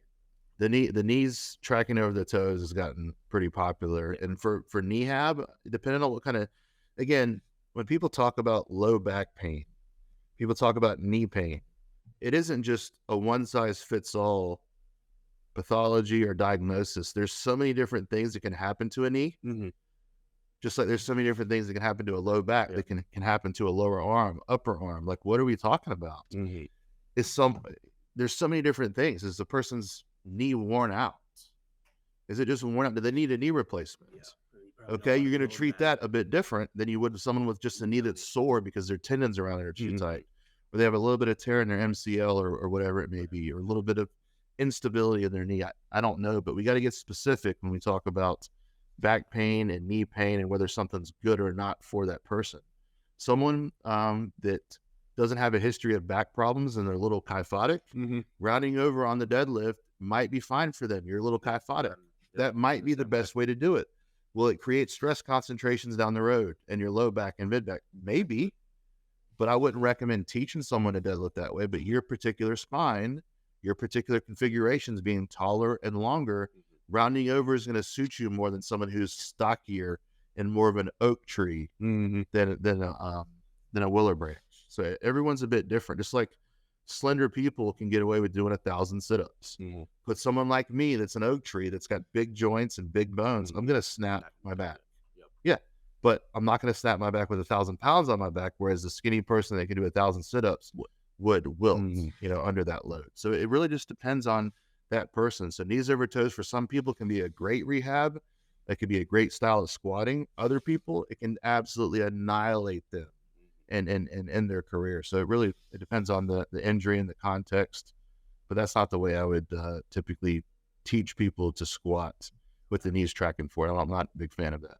Now, a little bit would be fine, you'd say, but like over the toes is a whole different story then, right? Because like I feel like you need a little traction forward raw, especially with how long my femurs are. Yeah. Like, Yeah. and that's just going to happen. That's just the biomechanic of it all, even if I'm sitting back. Yeah. But a lot, and then your knees start to hurt, and you're getting a bunch of looseness there and leakages, then I'd start to look at something. Here's another thing that people won't like. Not everyone's built to squat. It's true. You know, and people come to me and they're like, man, I just want to be able to squat, and they have super deep hips. They can't ever squat to parallel without it coming out of their back and their knees, and they're just going to beat themselves into the ground, so they wear their back out and they wear their knees out. Other people, they are absolutely built to squat, and they can do that thing for a long time probably. But there's always a trade-off. The person that has shallow hip sockets, they're going to be more likely to deal with hip dysplasia and coming out of socket, and not back problems, but hip problems. The person with the, so that's a shallow hip socket. A deeper hip socket, someone like me, my hips are going to be pretty good unless I screw mine up like I did with tripping like I did. But forcing myself to squat deep will bang your hip up if you don't have the hips for it, and your back up. And I did a little bit of that when I had to go see Dr. McGill in 2013. So you can't fight biology, but so much. And some people that I work with have no room to squat. They can only go, 45 degrees in the squat. That's all they have. Other people, they can put their ass on the floor with no problem, and they come up. Which I think a lot of people don't realize. I mean, and then there's people like that who could get to depth, but they'd be compromising their actual body in different, like, it just would destroy them in the long run. Coming from their knees and coming from their back. I mean, biology is a limiting factor. It's your genetics, and it's not just powerlifting. I mean, it's every sport where that plays a role into your performance realistically, and a lot of people don't think about that or realize that. But it's definitely something I'm fighting against. I mean, not built to bench, built to deadlift.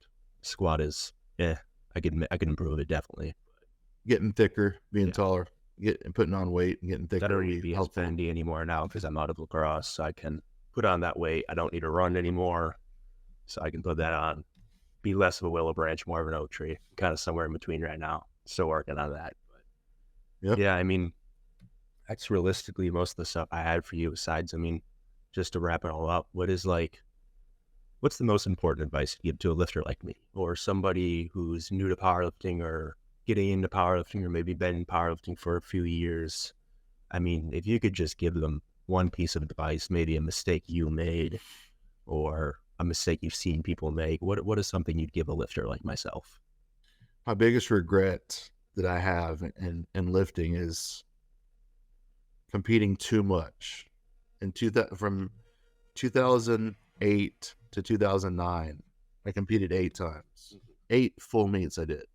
And then my body started to fall apart in 09 and 10, 11, and I paid for it. But I got really strong in 06, my best total was 2376.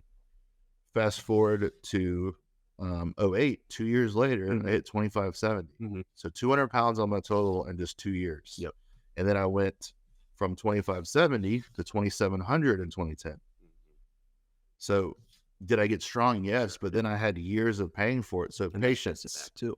Not competing too often, having phases of training, and having patience, and not pushing the envelope all the time. Being choosy when you push. Have times where you blast, you're pushing hard, whether it be your supplements, your training, all that, and then having other times where you're just coasting. Maybe you don't hardly train at all. I mean, I had times when I was prepping for a meet that I'd be like, I'm just not training today. I don't feel good. Listening to your body.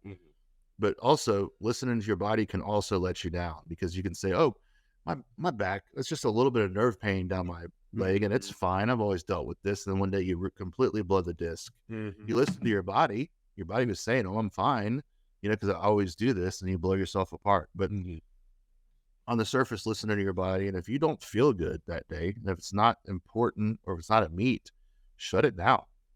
Come back, live to fight another day. Pushing through injuries is not something I suggest doing, and I did a lot. If it's a shoulder or something like that, knee, that's going to happen.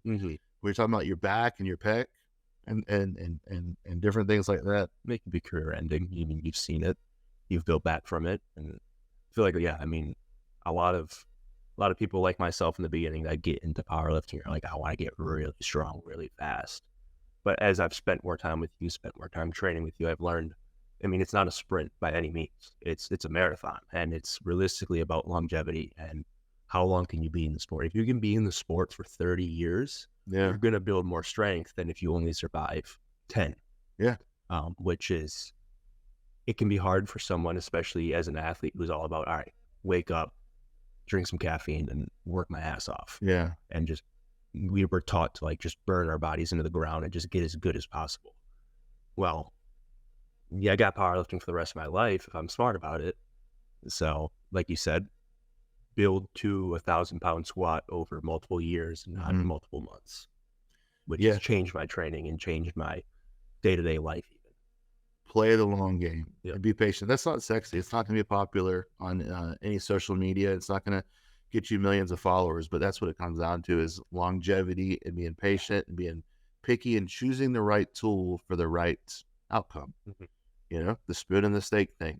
Can you use it? Yeah. Can you do rope crunches as a power lifter? Can you do sit-ups and stuff? Sure. Yeah, probably. But is that the best tool? When do you ever replicate the sit-up mechanism in powerlifting? Never. When do you crushed by a barbell? But when do you replicate a plank or a carry with frontal plate athleticism? Yeah, you're locking that in. So to me, that would be the much better choice. So that's the way I look at things. So making sure you surround yourself with a good team of people. Be selective. Don't compete more than a couple times a year, and play the absolute long game is what. And that's not what a lot of people are going to want to hear. But yeah, that's my opinion on that. But you know, to kind of summarize, for the longest time, we would tell you in the gym, stop zinging us with these questions. And I wanted to give you the opportunity to ask me any question about supplements, training, 10-20 life, world records, in the trenches, people, or whatever. And so it's not that we didn't like you or don't like you, but we want to focus on training. Yeah. And that's the thing, you know. Any other thing that you want to know about powerlifting or anything before we shut things down here? I got nothing in mind right now. I mean, I got on my list here, but yeah. Thank you. Thank you. All right, guys. See you tomorrow at 12 Eastern. Yes. 12 Eastern. Q&A every Friday. Thank you, guys. Thank you.